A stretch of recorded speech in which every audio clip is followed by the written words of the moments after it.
I got on the tube at King's Cross, and literally just after we left the station, I was in the second carriage, and there was just a massive bang, and glass and everything just kind of went flying through the train. We couldn't see, we couldn't breathe, and it was, you know, honestly, for the first 2 seconds we didn't know we were going to get out.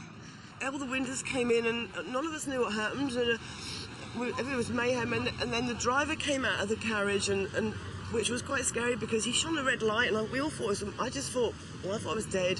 I had a vision of a fire, and then he came out and said, he walked us through the platform. It was just, other than, I don't know what happened. You probably know more than me. It was just, I don't know, but there's some seriously injured people there. It's not good. I was in the front carriage and people were severely injured there.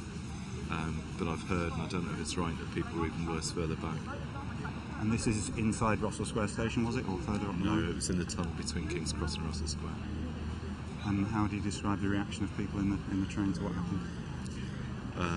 Very mixed. Some people were very calm, others were very panicky. We just came out of one of the stations. It was on the Circle line. Train was moving fast like they do. There was a huge explosion, flash of flame down the side of the train. It stopped very quickly. There were people all over the show, and it very quickly filled up with grit and smoke and rubbish. I mean, it was very bad. Just a huge shock. The roof of the carriage had been blown out. The windows, the doors had been blown out. It was all on the track. The tracks were obviously, you know, affected as well, damaged as well. So it wasn't that it was a derailment. And then, yeah, and there's people just screaming and just asking for help, and the underground staff were trying to get the people that were safe just to walk out, and they weren't actually going into those carriages. The carriages were filled with this like dusty smoke. It wasn't like a fire smoke, it wasn't like black soot smoke, it was more like just like a white dusty type atmosphere, and you could feel your lungs straight away. It would just hit your lungs. It was just like boom, and I could feel like as if I'm being electrocuted, you know, and I shook like mad up and down the chair where I was. And then when I opened my eyes, I saw this guy with his leg on top of my left leg, you know, and it was dropped. I saw like a fire coming in from and some of the glasses broken coming in our way, and then everyone just started shouting. Then the tube literally stopped, and everyone went down, and everyone was starting to realize what was trying to realize what was going on, and no one had no idea.